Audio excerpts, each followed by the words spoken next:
back to our podcast, Life as One. I am your host, Ty. I'm your host, Jay. And today's episode, we're going to be talking about our home buying experience. We're going to break this down about in two parts. So this will be part one, pretty much the start of everything, when and why, and the process and feelings and emotions and everything else that comes with it.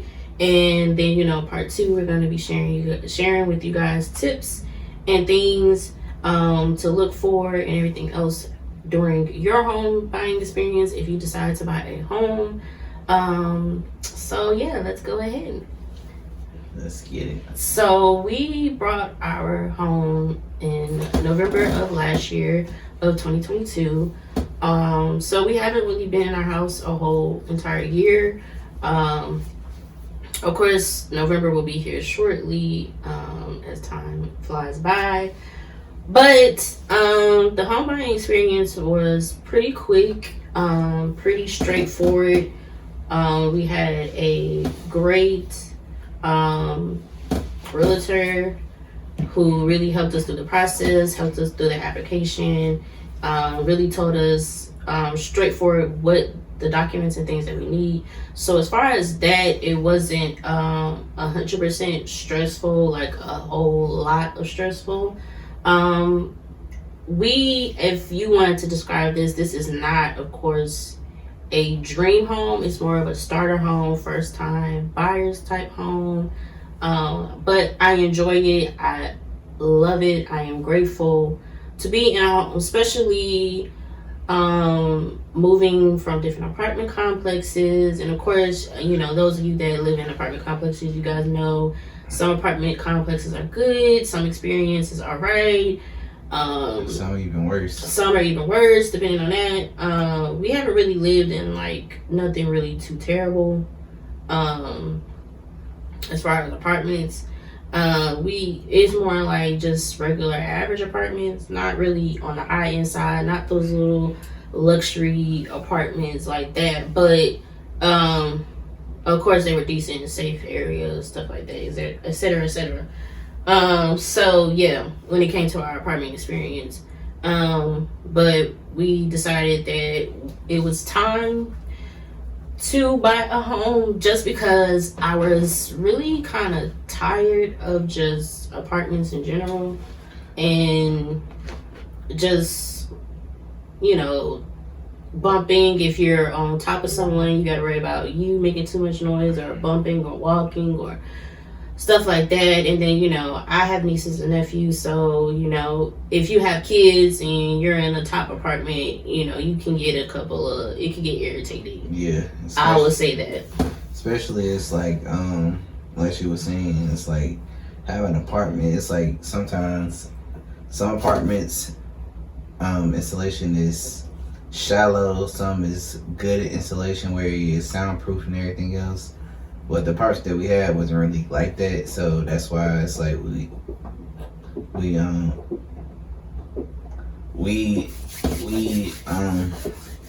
while we was making this decision at the end of the day, because it's like it's some neighbors are nosy. I mean, I'm pretty sure some people have been through that, because they be all in your business, then you trying to discuss personal information and all that, and they just listening inside. Then you start getting this funny look. They be looking at you all funny wise and everything else and everything. So yeah. So that is probably, I would say, will be the main factor of just being tired of apartments. Not really.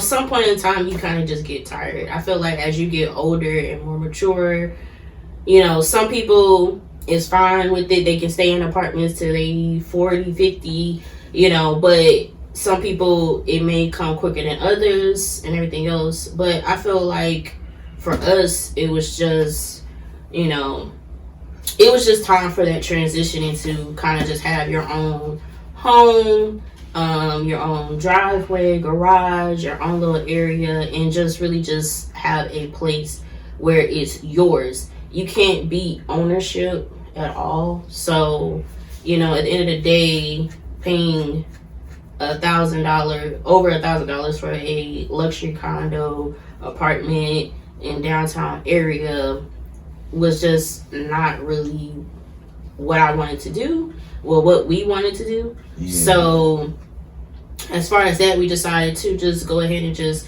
get this. It's also an investment as well. So that was another bonus to just have an investment property. So that's where we'll kind of get into later on when it comes to certain things as far as making a decision. For those of you that are in your early 20s or mid 20s or about to enter into your 30s and you're interested in buying your home, don't let nobody discourage you. Don't let anything discourage you at all, especially family members, especially the whole dream, my dream home type thing, because at the end of the day, home is home. Home is what you make it. Of course, it depends on, okay, do you see yourself here for a long time because you are buying it? But don't even look at it that standpoint, because at the same time, it can always be an investment property. It could always be a rental. You can always sell it and move. You can always put equity into it. You can always add value to your home to raise it up so that you could get your dream home, quote unquote. So if you're really you're on the fence about it, you're kind of on the edge, I would encourage anyone to buy a home. But know who you are, know your limits, know your things, because know your budget. Yes, at the end of the day, is a major factor in buying homes. And at the same time, as well, if it's just you're a single mother, or it's just you by yourself, or it's you and your husband, you also have to know, of course, repair costs, things cost. As far as anything happening in the home, you're reliable to fix it, to replace it, to get contractors out, things like that. So, I wouldn't let that discourage you either. But just know, putting money aside, having a safety net, having a credit card put aside with a good amount of credit line for that. It's ways to get around that too, as far as repairs and everything else. If you feel like you're just not ready to do that, repairs, and have that type of stress on you, then hey, by all means, renting is not a problem. No, it's not. It's just the fact that ownership and renting is the fact that you can make changes without having to get the say so on things. It's the big thing about ownership. Ownership, you can make changes whenever you feel like. You can be in one room and be like, okay, I done started looking at the same paint for over like two months or even a year and everything. It's like, oh, I'm ready for a different color and everything. Ownership, you can do that. Renting, you can't really do that unless you make some type of clearance with your lease owners and this, that, and the third. And then finding renter friendly projects, which requires you, of course, whether you leave it up there or take it down after you move out. So yeah, it's really up to you guys, to you as a person or you as the couple, to really, really decide whether it's time for that. I feel like with us, as far as making the decision, I really do feel like it was God led, because how the situation really happened and played out, I feel like it was just all him. So at the end of the day, we always will have to give thanks to him for just letting it just happen, as walking and believing certain things. People know, as believers, those of you that are listening that are believers, you will know that certain things can just come and it feel like it just kind of falls in your lap. And this was one of those type of situations. So like I said, I'm not the whole type of person that's like, oh, dream home, dream car, this and this and that. It's like, I appreciate everything as a blessing and as an opportunity. And this was really a blessing and an opportunity. And I just wanted to we really wanted to, for this episode, to really share with everyone about it and not to be discouraged. And if this is something that's been on your heart and on your mind about buying a home, but you may have some type of reservations, you may be a little nervous, you may feel like, oh, I just don't have, my credit is not where it's supposed to be, or oh, I'm just not this, I'm not this. It's not going to hurt to do the work, do the process, pray about it, put it in God's hands, and allow it to happen. And for you guys, also, it's also perks of owning. It's the fact that you know you have accessibility to certain things, but perks of owning, it opens your mind and opens your life to a lot of other things. As far as you can get a higher credit line on certain stuff. You have all these letters coming in the mail that, oh, you're an owner, you own your home, this what you could do, this what you could do, this what you could do. As far as that, it's a lot that comes with owning a home. It's a lot of bonuses behind owning a home also. So that's the big thing about owning. I mean, owning is not for everybody. I'll be the first one to say that. Owning is not for everybody, because everybody don't want that stress on them. Oh, I gotta make sure I gotta pay for this, pay for that, pay for this, pay for that. And some people panic also, and everything. But it's like it's not always easy, but it's a blessing to have an easy process, because then you don't have to worry about the stress on, oh, I don't know if it's gonna pass through. Because when ownership, you gotta have certain deadlines you gotta make by to have certain money put aside to be put in for your house, or a certain deposit for anything else. Like I said, it depends. There's different levels. Like she said, this is our starter home and everything. But we also have that knowledge now that when we want to get our dream home, we already know what the process we gotta go through and everything. So we won't get hit upside the head with any surprises and all that. And that's why we grateful to have the realtor that we had, because she's not one. So the next thing we wanted to talk about is, of course, we are young. We're not that young, but we are young. And just being our age and buying a home and the feeling of it and everything else. Of course, I have seen plenty of people, millennials, buying homes, of course. And I also seen a statistic where it says the average age group that are buying more homes since probably, I think, 2018 were millennials. And I think that just becomes, to be honest, that is a very great accomplishment to buy a home. But I think for us, especially in the Black community, buying a home in our 20s or 30s is really, really a game changer, when most of us have come from single parents, housing, authority, city housing, coming from the PJs, coming from where we coming from. Even homelessness. Yeah, homelessness is a big accomplishment, and I think we've strived to accomplish those things and to grind and to be hustlers and to really, really go out here to be more conscious and more smarter about credit now. There's so much information out there now, so many platforms and things on the internet that you could just educate yourself. So I feel like that our parents probably didn't have during that time to buy a home and opportunities and things like that. So that is also a blessing, and to be the age that we are, I feel like is almost breaking a generational curse. Even if it's not even a far generation, for me it's really not. Coming from more of my mother's side of the family, is plenty of people over there that have home ownership. My great grandmother, grandparents, land, equity, stuff like that. So it's always been in me to own my own home, own something, own a piece of land, some acres and everything else. So I always had that mentality, that hustle, to have this moment come.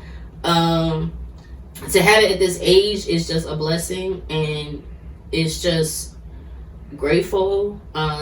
Also seeing a mother that doesn't really necessarily own her own, moving around from place to place. That also kind of just got me to the point where I just didn't want to keep doing that.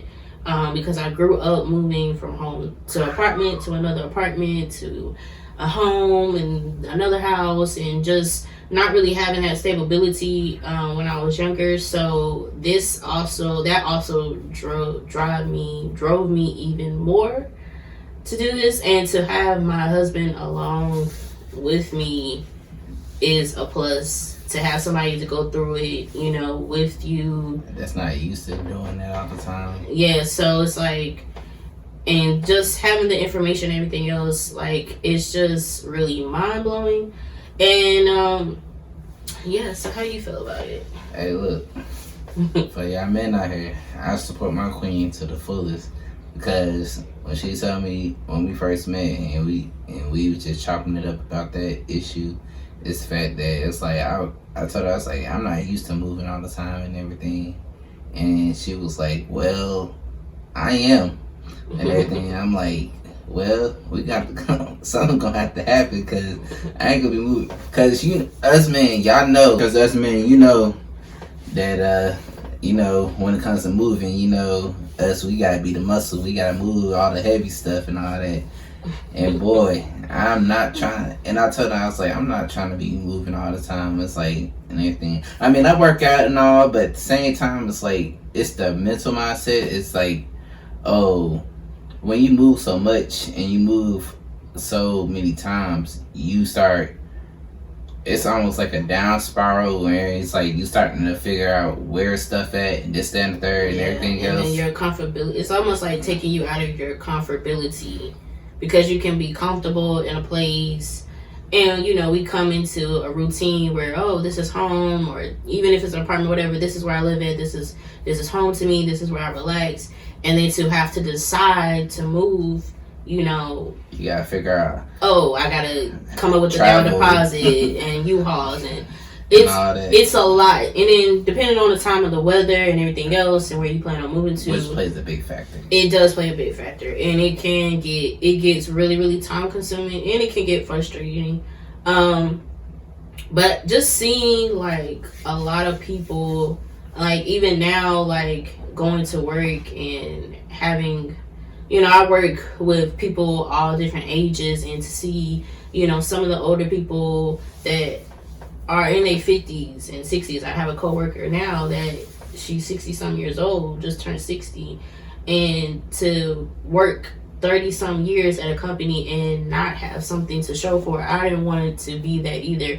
So just listening to her story and everything else, I'm even more grateful, because I was like, I can only imagine working somewhere for over 30 years and still be renting and still not have nothing to show for it, and then to be 60 some years old, that it's discouraging. I mean, it's not discouraging, but it is almost can be like, dang, what am I? Yeah, like where's your worth? You know what I'm saying? Like being there and being a good employee, being a good person, showing up on time, showing up early, never sitting down, never taking a break, always on the go, come in. Like, I really, really don't want to see, something like that, or be in a situation like that and that's where, we've seen where with our parents' generation, they, don't really have a lot of ownership, worked at a lot of factories and got laid off, and a lot of stuff they had to deal with. They had a struggle and everything. Yeah. And I feel like our generation, as millennials. Yeah, what she said. I feel like our generation, it's like we growing up seeing our parents and how we came up and everything.